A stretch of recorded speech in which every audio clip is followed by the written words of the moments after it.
Okay, tayo po lahat ay tumayo. Let's just stand up.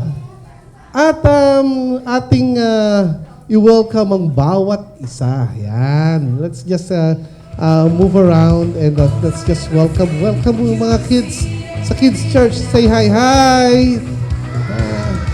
And also sa mga kasama natin dito sa Christ Church Ortigas, thank you for coming here in Kabayan Hotel. Every Sunday, we are doing this for our worship celebration.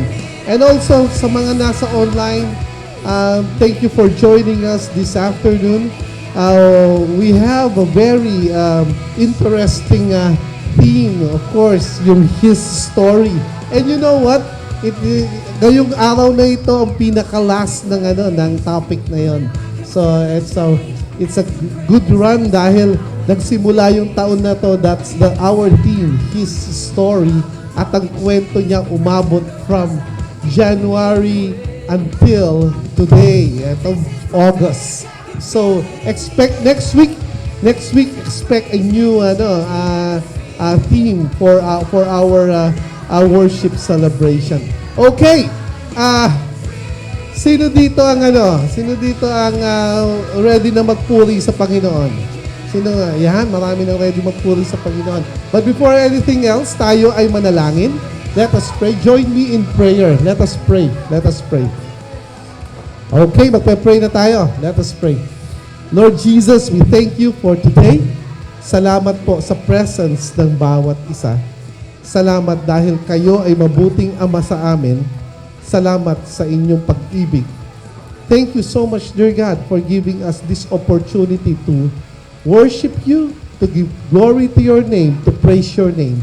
Lord, as we sing songs, dear God, of praise and worship, Lord, inhabit the praises of your people. Kayo po, Panginoon, ang sumama sa amin. Kayo po magbigay ng joy sa aming puso. Magalak kami, Panginoon, dahil ang aming pinasasalamatan ay Diyos na buhay, ang Diyos na tunay na umiibig sa amin, ang Diyos na nagbibigay ng buhay, kalakasan, at lahat-lahat ng aming mga pangangailangan. Kaya nga po, Panginoon, kayo ang aming Diyos at wala nang iba, at kayo ang aming itataas dito. Lord, we give you all the glory, the honor, the praise, and the worship. In Jesus' mighty name we pray. Amen. Amen.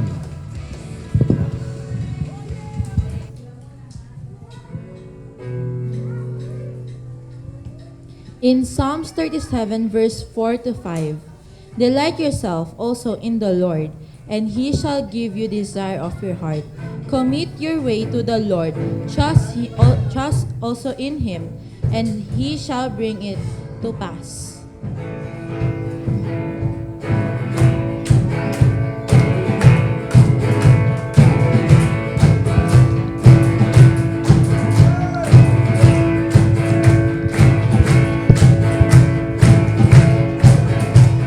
I'll praise in the valley, I'll praise on the mountain, I'll praise when I'm sure, and praise when I'm doubting. I'll praise when outnumbered, praise when surrounded. Praise is the waters my enemies drowning. As long as I'm breathing, I've got a reason to praise the Lord, oh my soul. Praise the Lord, oh my soul. I'll praise when I feel it, I'll praise when I don't. I'll praise 'cause I know you're still in control. My praise is a weapon, it's more than a sound. My praise is a shout that brings Jericho down.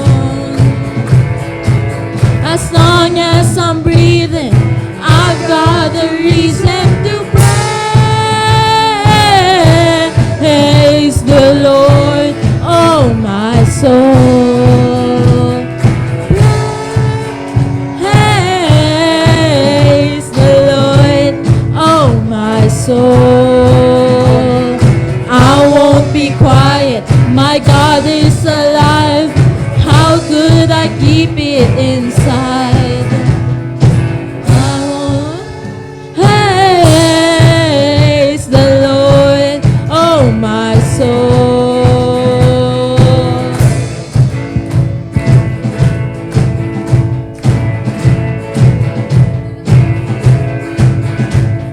I praise 'cause you're sovereign, praise 'cause you reign, praise 'cause you rose and defeated the grave.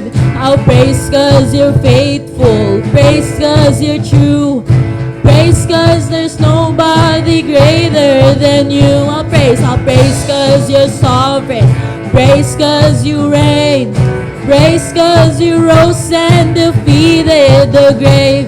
I'll praise 'cause you're faithful, praise 'cause you're true, praise 'cause there's nobody greater than you. Praise the Lord, oh my soul. Praise the Lord, oh my soul. Praise the Lord, oh my soul. Praise the Lord, oh my soul. I won't be quiet, my God is alive. How could I keep it inside? I won't be quiet, my God is alive. How could I keep it inside? I won't be quiet, my God is alive. How could I keep it inside? Praise the Lord, oh my soul.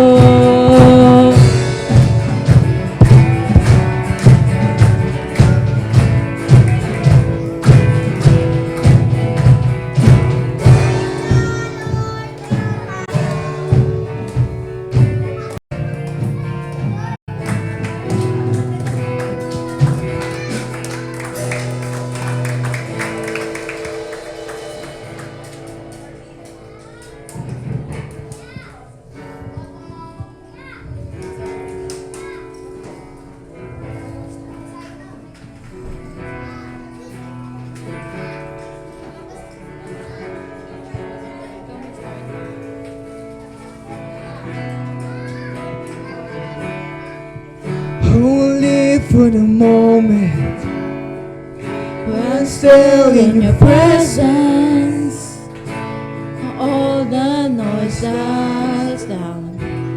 speak to me. Now you're all my attention. I will linger and listen. I can't miss a thing.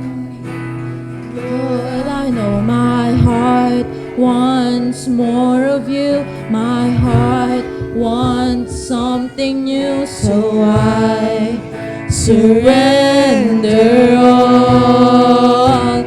All I want is to live within your love, be undone by who you are. My desire is to know you deeper. Lord, I will open up again, throw my fears into the wind. I am desperate for a touch of heaven. Whoa, whoa, whoa.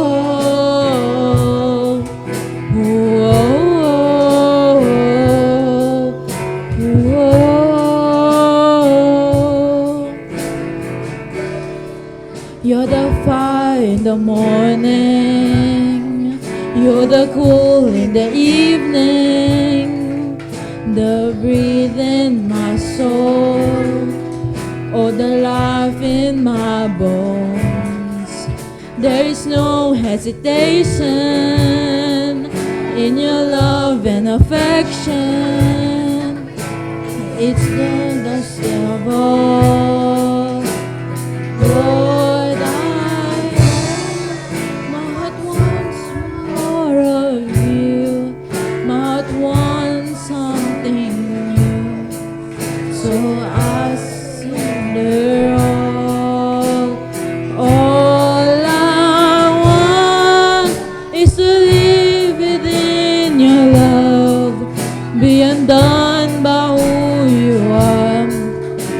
My desire is to know you deeper. Lord, I will open up again. Throw my fears into the wind. I am desperate for a touch of heaven. Whoa.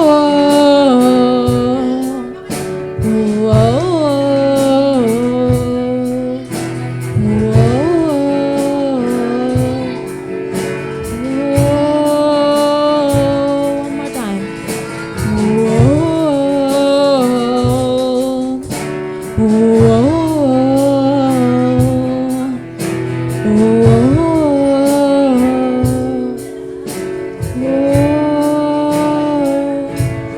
Open up my heart to you. I open up my heart to you now. So do what only you can.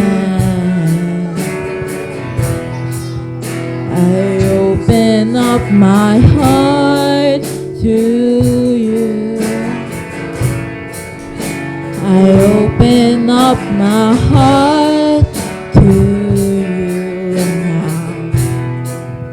So do what only you can. Jesus, have your way in me now. Up my heart to you. I open up my heart to you now. So open up my heart to you. I open up my heart to you now. So do what only you can. Jesus, have your way in me now.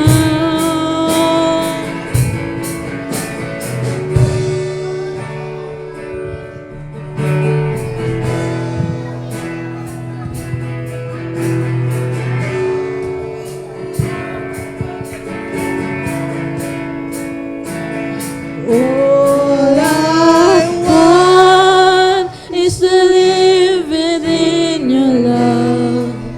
Be undone by who you are. My desire is to know you deeper. Lord, I will open up again. Throw my fears into the wind. My desire for a touch of heaven.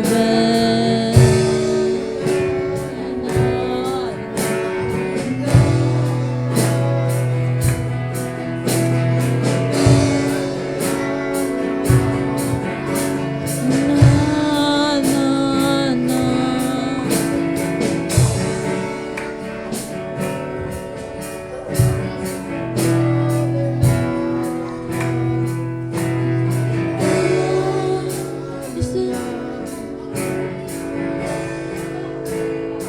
All I want is to live within your love.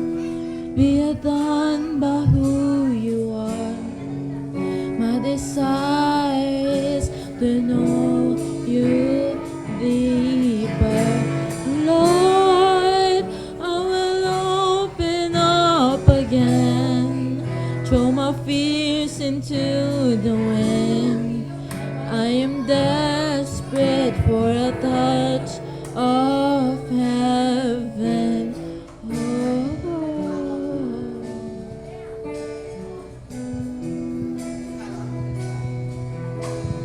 Yes, Lord God and Heavenly Father, we live within your love. Ang pag-ibig nyo na patuloy na nadarama ng bawat isa. kami ay buhay dahil sa inyo at ito ay tanda ng inyong pag-ibig. Samahan niyo po kami sa araw na ito sa pagdinig ng inyong salita. Salamat po sa pangalan ni Jesus. Amen and amen. You may be seated.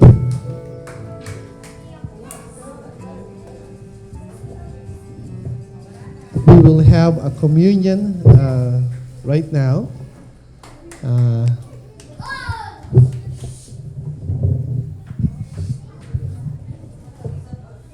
For the communion, let's just praise God for His sacrifice. Alam nyo, Jesus' sacrifice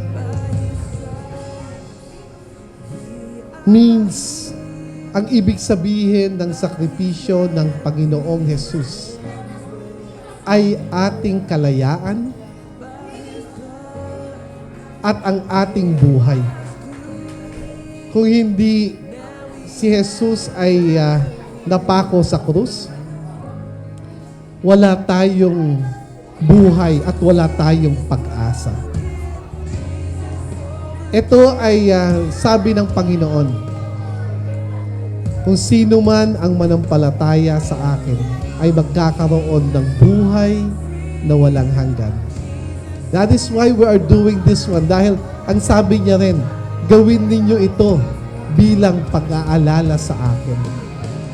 So dahil tayo ay kaisa sa paniniwala na si Jesus ay namatay, nabuhay muli, at kung sino man ang manampalataya sa Kanya ay may buhay na walang hanggan, tayo ay welcome sa tinatawag na communion sa Kanyang presence. And so as we eat the bread and we drink from the cup, let us acknowledge His presence in our midst. Let us pray. Lord, salamat po sa inyong sakripisyo. Kayo po ang aming itinataas. Kayo lamang at wala nang iba. In Jesus' name we pray. Amen and amen. Let's eat the bread. And together, let's drink from the cup. Ayan.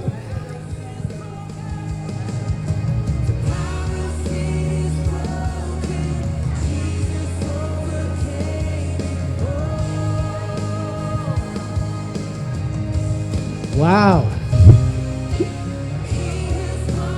Tayo ay pinagpala dahil pinagkakatiwalaan tayo ng future. At then the future looks bright for CCO dahil sa ating kids ministry. Ang dami nating kids ngayon today. And if you are have the calling of being a Sunday school teacher, tingnan niyo lang po si Mami Lance. Kailangan namin ng maraming Sunday school teacher. Ayan. Si Teacher Jared, kailangan ng Sunday school teacher. Okay, ayan. Magsisimula na tayo ng ating kwento. Ayan, kwento ni Lord. Sabihin mo sa katabi mo, huwag maingay. Okay? Pangalawa, sabihin mo, makinig ka. Yan. Makikinig lahat. Makikinig tayong lahat. Ang sabi ko nga, ito yung pinakahuli ng pinag-uusapan nating His story. Kaninong kwento? Kwento ni Jesus. Kaninong kwento? Kwento ni Jesus. Okay. Yung kwento ni Jesus. Nagsimula tayo sa kwento ng tinatawag na creation. Yung pagkalikha na mundo. Di ba? Paano nilikha ang mundo? Paano nilikha ang mundo? Sa pamamagitan ng salita ng Diyos. Sa pagsasalita mo ba may nangyayari? Wala. Buti alam, di ba? Pero sa salita ng Panginoon, may nangyayari. Habang bumibigkas siya, sabi niya, magkaroon ng lupa, magkaroon ng tubig, at nilikha niya ang tao. Hindi niya sinabing magkaroon ng tao, hindi. Ginamit niya ang kamay niya. First time ginamit ng Panginoon ang kanyang kamay, at nung meron ng korteng tao, binugahan niya ito ng kanyang hininga at nagkaroon ng tao. Yun doon nagsimula yun. At napakaganda ng relasyon ng Diyos at tao dahil walang kasalanan. Hanggang dumating ang kasalanan. Yun ang kwento, di ba? Dumating ang kasalanan, nagkaroon ng kamatayan. Ang kamatayan, yung pagkakahiwalay natin sa Panginoon. Alam nyo, kapag pinag-usapan ang kamatayan, ang akala nila yung walang buhay, yung parang kahoy. Hindi, non-living things po ito, non-living. Iba po yung death. Ang death ay separation. Katulad yan, kapag kayo ay nawala, di ba? Parang wala ka ng pag-asa, di ba? Dahil iiyak ka na lang. Ganon. And death is separation. That's what we know about death. At nung nagkasala ang tao, kailangan niya ng tagapagligtas.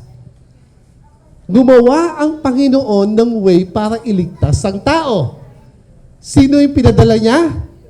Si Jesus Christ. Jesus, bakit siya pinadala?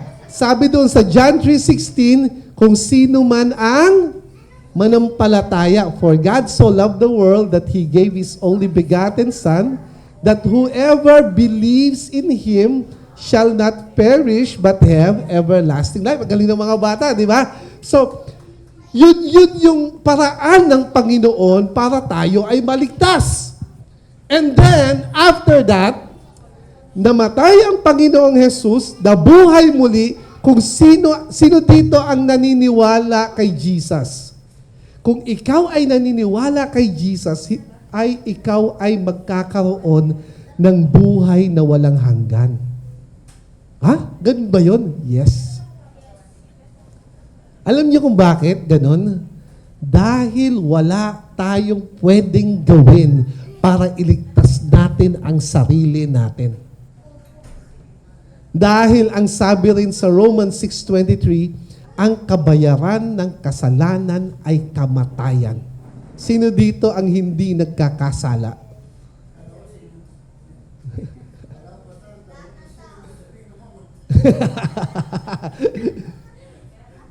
Actually, isang kasalanan lang. Isang kasalanan lang. Yung naisip mo lang, kasalanan na. So, sino ang hindi makasalanan? Lahat tayo. So, wala tayong pag-asa. Tanging ang Diyos lamang ang ating pag-asa. Ha? Tanging ang Diyos lang. Wala nang iba. Dumating tayo sa point na pinag-usapan natin, paano yung kwento na to napunta sa atin, nakarating sa atin. Pinag-usapan natin si Pablo na nag-preach, di ba? Nagsabi. Pinag-usapan natin na ang buong mundo ay nakaalam ng kwento ni Jesus Christ. Ngayon, yung mga kabataan dito, nalalaman nila yung kwento ni Jesus Christ dahil sa mga kanilang mga teachers, sa mga kabataan sa loob ng campus. Nalalaman nila yung kwento ni Jesus Christ dahil yung mga galing dito, sila yung nagkukwento doon. Sa community, pumupunta tayo sa community upang ipalaganap ang kwento ni Jesus dahil importante ang kwento ni Jesus. Tama ba?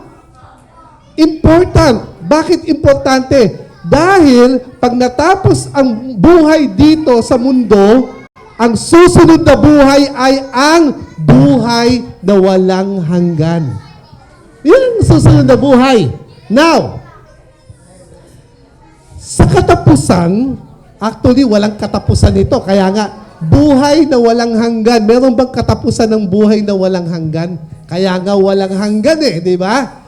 Ito ngayon, ito ngayon, ang pinakahuli nating pag-uusap ay patungkol sa pangako ng Panginoon. Ang buhay na walang hanggan. Dahil ang pag-uusapan natin ngayon ay bago. Sino dito ang merong bago? Bago. Sino dito may bago? Wala? Wala kayong bago? Walang bago. Wala. Meron dito bagong sakay ng elevator. Bagong sakay ng elevator. Nasa 6th floor tayo, kaya bagong sakay ng elevator. Ang pag-uusapan natin ngayon ay new. Ayan. Yan ang ating word. Bago. Sabihin nga natin new. New. Di ba? Bago. Of course, bago. Bakit? Bakit bago ang pag-uusapan natin? Sabi kasi ng Panginoon, I will make all things new. Alam niyo ba yun? Sabi ni Jesus Christ yun. Sabi ni Jesus ganito, gagawin ko lahat na bago. Tingnan mo yung katabi mo. Mukha ba siyang bago?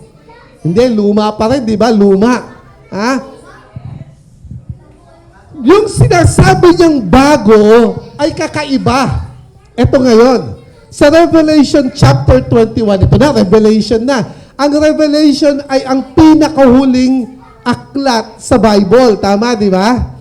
Ang pinakahuling aklat sa Bible, ito ay history. History book ito. History ng future. Meron bang nakasulat na history sa future? Yes, ito yon. Parang kakaiba, no? So, ito yung sinasabi niya. Pakinggan natin, makinig. Pakinggan natin ito. Sabi, and I heard a loud voice. Ano raw? Nakarinig siya ng malakas na voice. Ano yung boses? Hindi tinig, boses. Parang naka-microphone, pero malakas. Ang nagsusulat nito ay si John. Kilala niyo si John? Kilala niyo si John? Si John ay isa sa alagad ni Jesus Christ. Okay? Si John, sabi niya, ito ay nakikita niya. Habang nakikita niya, may nagsusulat.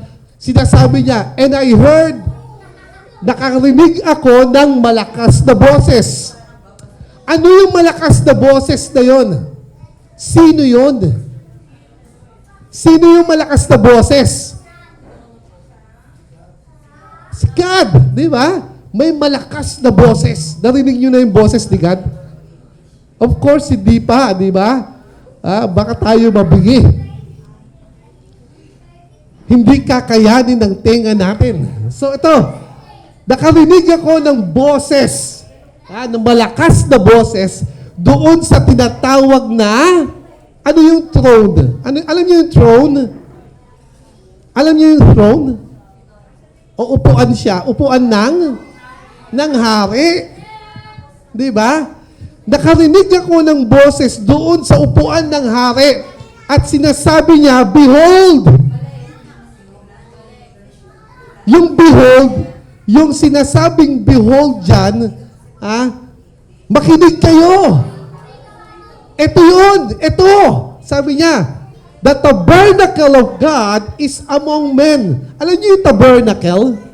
Okay, medyo mabigat na usapin itong tabernacle na to. Ang tabernacle ay kung nasaan ang Diyos.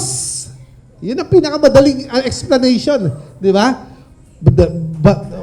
Medyo gaangan natin ang explanation. Ang tabernacle ay kung nasaan ang Panginoon. So nakarinig siya ng loud voice at ang sinasabi, yung tabernacle daw, kung nasaan ng Panginoon, nandoon na siya sa mga tao. Sino yung mga tao? Sino? Tayo. Imagine this. Nakita mo na ba ang Panginoon? Sino na nakakita kay Lord? Hindi pa. Wala pa nakakakita kay Lord. Wala pa nakakakita. Sino dito nakakakita? Wala pa. Subalit, ang ating buhay ay hindi pa natin nakikita. Kahit si pastor, hindi mahirap makita. Mamaya, mamatay tayo, di ba? Dahil kung sino raw ang makakakita kay Lord ay mamamatay. So, sabi dito, ang Panginoon ay kasama natin. Naniniwala ka ba doon? Naniniwala ka doon? Actually, kasama natin ang Panginoon. Alam niyo kung bakit? Sino dito ang alam yung Pasko? Yan, diyan kayo magaling sa Pasko. Okay. Dahil merong regalo, di ba? May pera. Okay. Pag Pasko, ano yung sineselebrate pag Pasko? Birthday ni Jesus. Okay. Alam niyo ba ang pangako ng Pasko? Hindi. Ay, hindi regalo. Hindi rin pagkain. Hindi rin kanta ng kanta. Ang pangako ng Pasko ay ang Panginoon ang siyang makakasama natin. Siya ay mabubuhay sa tao. Nasa puso mo si Lord. The kingdom of God is in you. That's the promise. At dito, merong ulit pangako. Ang pangako ay makakasama natin yung glorious presence ng Panginoon. Siya ay, ano yung dwell? Siya ay, Siya ay kasama mo. Siya ay, yung sa Tagalog na natitira. Mananahan. Medyo mabigat yung mananahan. Titira. Titira. Kasama ng mga tao at siya ay ang mga tao ay magiging tao niya at ang Diyos ay makakasama natin. Ito yung sumunod. Ang sabi sa verse 4 ay ganito, and He will wipe away every tear from their eyes. Sino dito ang iyakin? Taas ang kamay ang mga iyakin.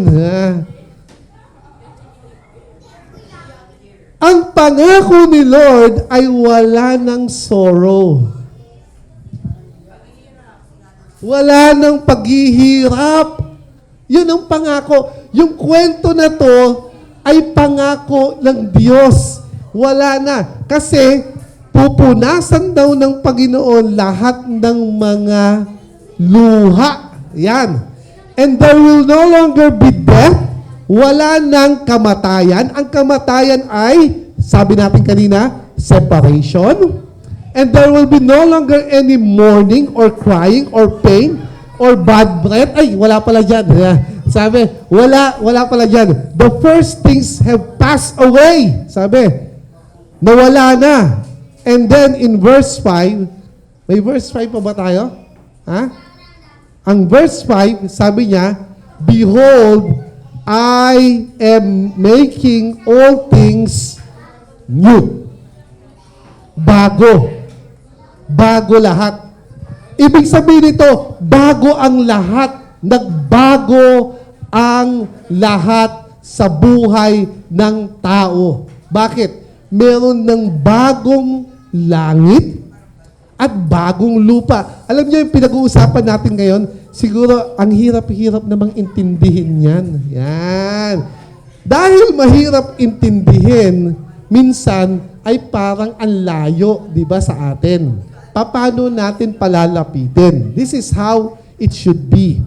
Paano kaya magiging malapit ito sa atin? Mas madaling sabihin na magiging maayos ang buhay ko habang nandito ako sa lupa. Habang buhay ako.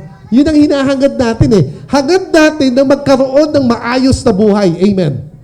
Di ba? Hangad natin ay maging panatag sa buhay. Hangad natin ay maging malaya sa ating ginagawa, kalayaan pati na sa tinatawag na pinansyal na problema.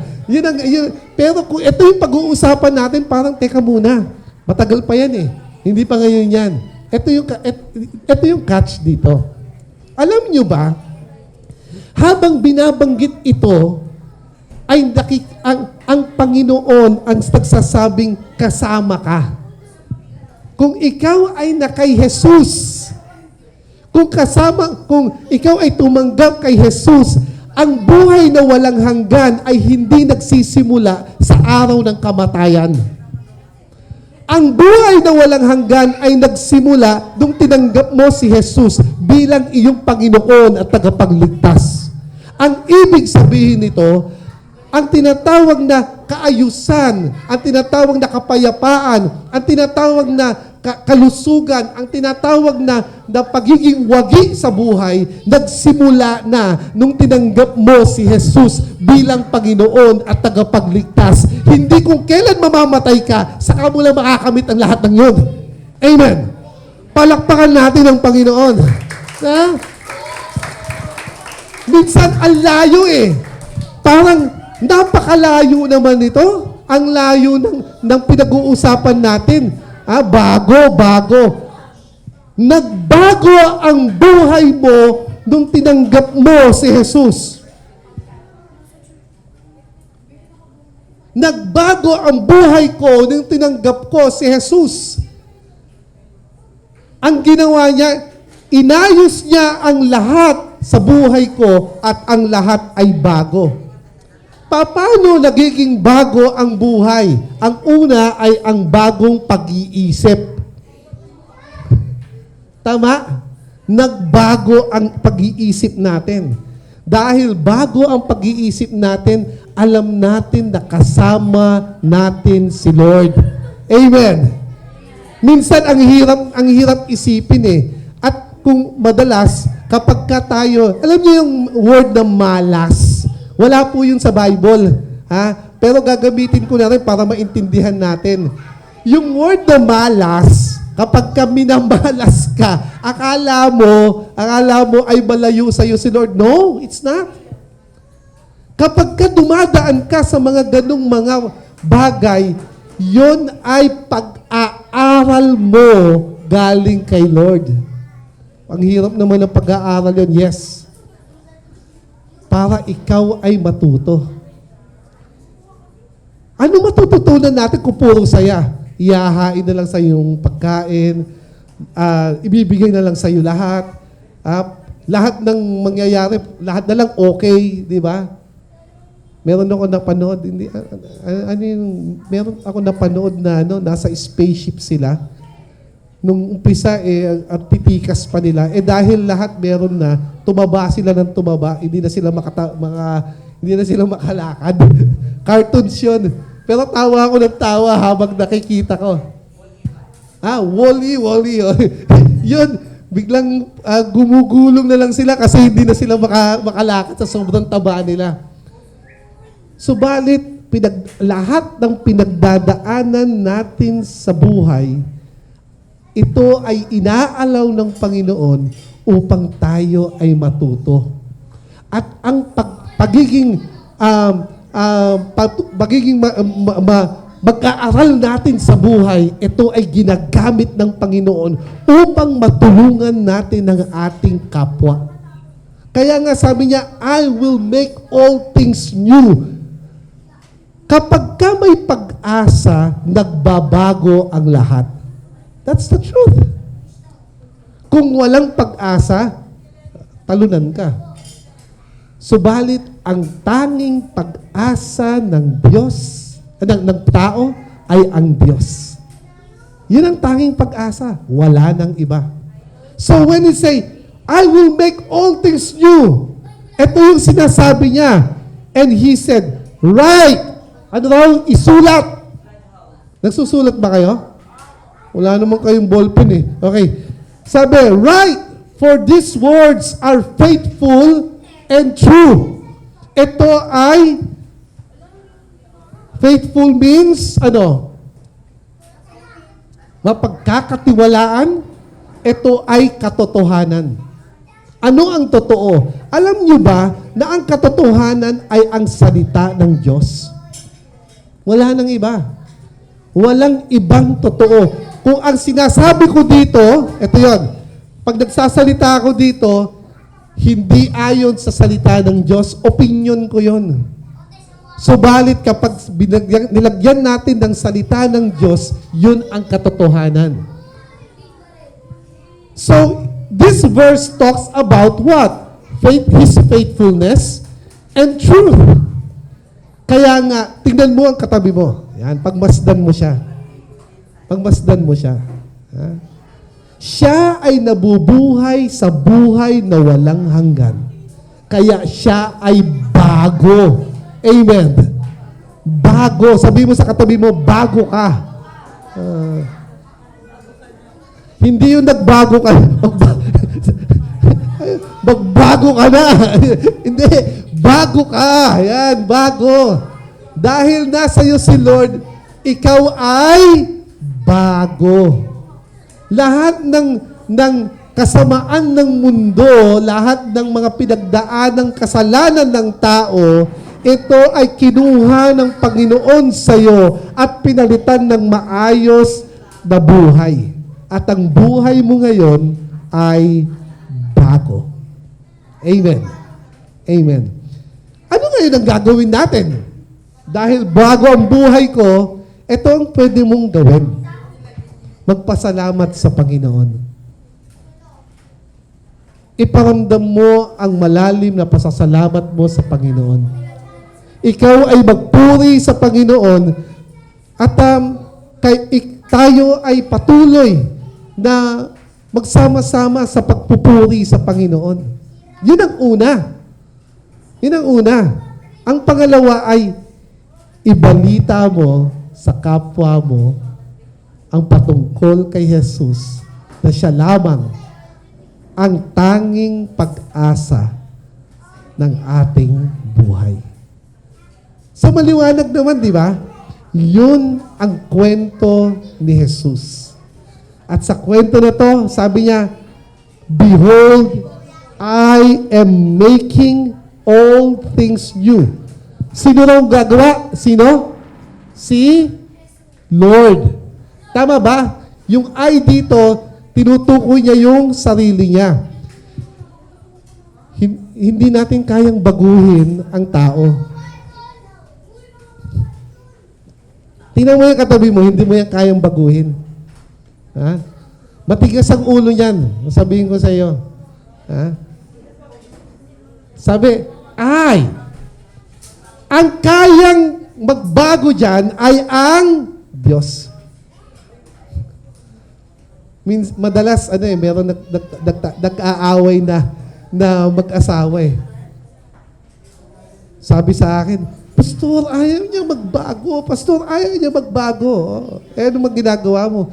Sabi ko sa kanya magbago. Lahat na ng ginawa ko, para siya ay magbago. Hindi siya nagbabago. Sabi ko, hindi talaga magbabago. Ano gagawin ko? Manalangin ka kaya? Ipanalangin mo kaya siya? Yeah? Para siya ay magbago. Sabi niya, I am making, gagawin niya. Ang ibig sabihin nito, lahat ng bagay ay gagawin niya. Siya ang gagawa. Tama ba? At ang sabi niya, lahat ng bagay ay babaguhin ko. Kaya purihin natin ang Diyos. Tayo ay manalangin. Panginoong Diyos na makapangyarihan sa lahat, kami ay nagpupuri, sumasamba muli sa inyo. Salamat po sa oras na ito. Salamat, Panginoon, sa turo ninyo tungkol sa inyong buhay. Patnubayan niyo po kami sa lahat ng oras at matuto kami, Panginoon, sa inyo. Lahat, Panginoon, ng mga nararanasan namin sa buhay, ito ay learning experience, Dear God, na galing sa inyo.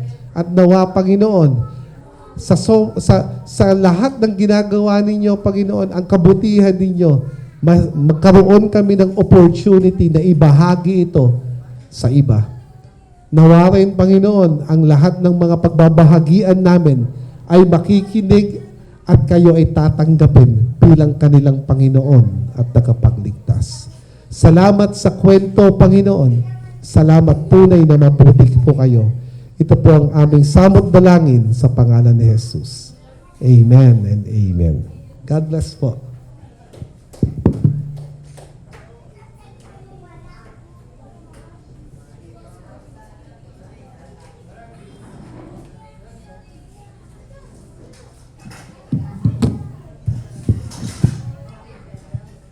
Hello, everyone. So, Proverbs 11, verse 25.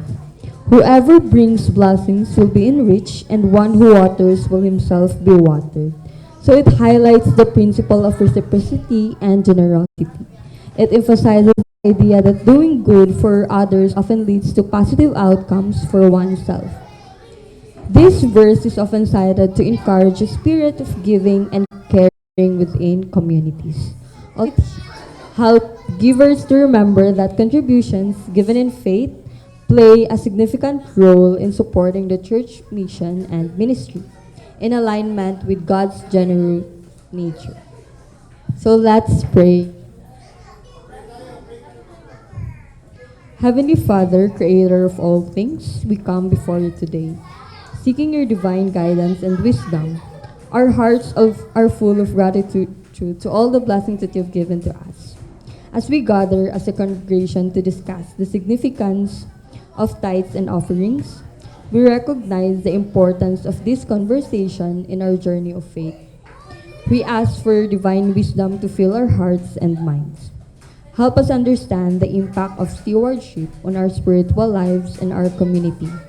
May this discussion inspire a spirit of generosity rooted in the love and grace you have poured upon us. This is all we ask. In Jesus' name we pray. Amen. CCO, it's offering time.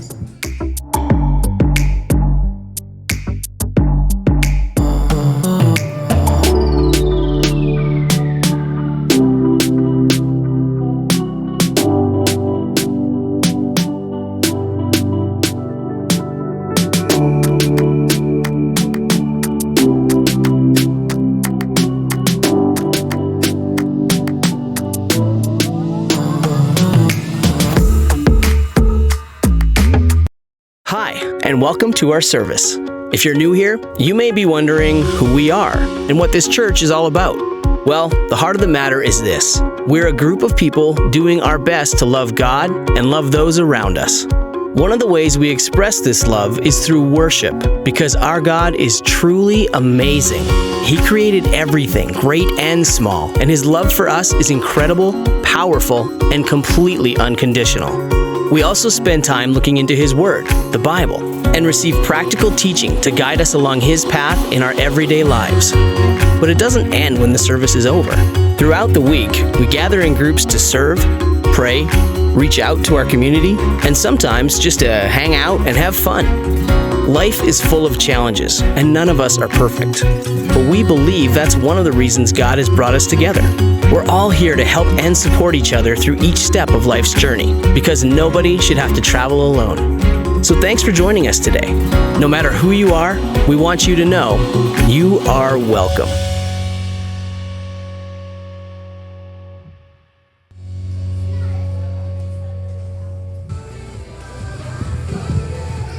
Again po, nagpapasalamat kami sa mga first time dito. Hello. Sa mga kids, mga first time, hello. Ayan, hi. At tayo po ay nagpapasalamat sa mga parents ng kids dito na patuloy na pinagkakatiwala sa atin ang kanilang mga anak. Okay. Every Tuesday ay nagkakaroon po tayo ng Bible study sa Barangay 26. Every Tuesday, 6:30 p.m. Every day po, meron po tayong prayer online. Kung kayo po ay interesado sa prayer, mag-pray every day from Monday to Friday, 8 o'clock to 8:30 po. Hingin nyo lang po sa amin yung pinaka Google Meet account, and then pwede po kayong sumama sa amin sa prayer. Every Sunday, dito po tayo. Nagsisimula po tayo dito ng 2 p.m. At natatapos po tayo dito ng 4:30 p.m. So, again po, welcome po kayong sumama sa amin, mga nasa online. Thank you for watching. and also yung mga nakakasama natin dito every Sunday. Maraming salamat po sa inyong pagdalo. Para po sa ating mga mission partners, marami pong salamat sa inyo. And we're looking forward for more for this coming months. At ilang buwan na lang po ang nalalabi ngayong year na ito. Bare months na naman. Yeah? Pasko na naman. Di ba? Pasko na naman. Aga talaga magpasko ng mga Pilipino. Subalit, tunay na napakabuti ng Panginoon because we know na maraming nangyari ngayong year na ito. And it's such a blessing to be here always in this place sa Kabayan Hotel for our worship celebration. Okay, yun lang po ang aking announcement at magkakaroon po tayo ng closing prayer.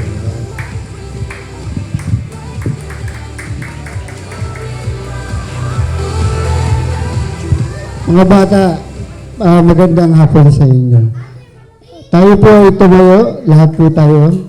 Mga bata, lahat po tayo ay tumayo, lahat ng bata. Si Kagawad Botchoy po ang magsasalita.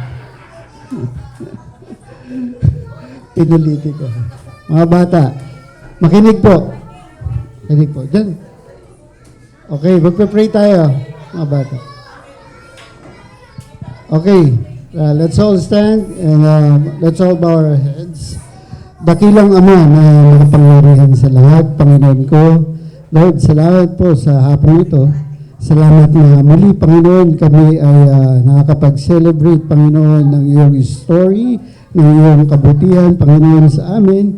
Salamat po, Lord, dahil hindi ka nagkukulang sa amin. Salamat po, Lord, dahil napakabuti mong Ama at patuloy na ikaw ay nagpo-provide sa amin, Panginoon, ng aming mga pangangailangan. Lord, sa hapon ito, we ask for your guidance and your protection, Lord, sa aming pag-uwi. Mamaya, Panginoon, samahan mo po kami na patuloy na kaligtasan na igawad mo sa amin at patuloy na i-direct po pa kami, Panginoon. At Lord, salamat po, Lord, dahil sa buong linggo nito, Lord, na ikaw ay aming kasama, Panginoon. Lord, ikaw nang bahala, Panginoon, sa lahat ng aming mga iniisip, mga problema, mga hinaharap, Panginoon. Samahan mo po kami, Lord, and always provide for us, O Lord. Again, Lord, thank you for the lives and the strength, Lord, na patuloy na ginagawad mo, Panginoon. At samahan mo po kami, Lord, sa lahat ng ito, Lord. Tunay na napakabuti mong Ama, Panginoon. We love what you do for us, Lord. Thank you again, Lord. In Jesus' mighty name, lahat ay magsabi na, Amen and Amen. Thank you, Lord.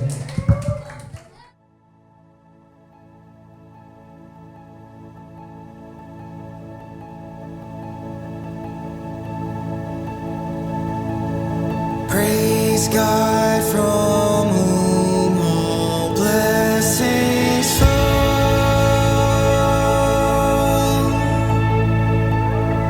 Praise Him, all creatures here below.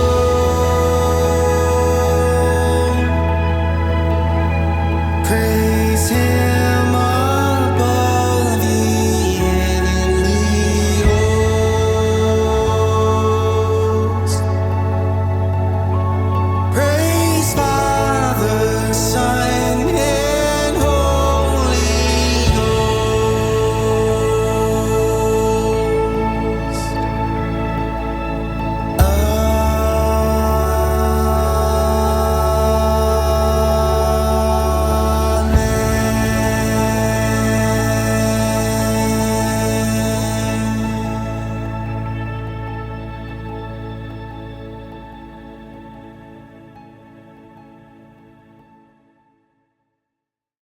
Na magbigay ng direksyon sa kanyang buhay at patuloy kayo, Panginoon, na maging buhay para sa Kanya. Ito po ang aming samot dalangin sa pangalan ni Jesus. Amen. Amen. Happy birthday to you.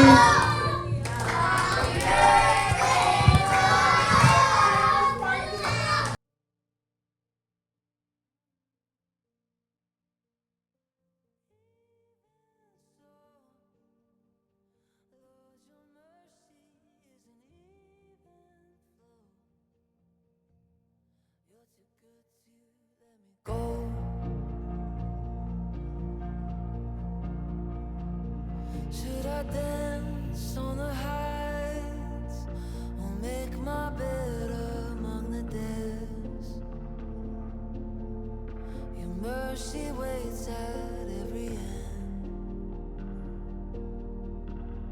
like you planned it from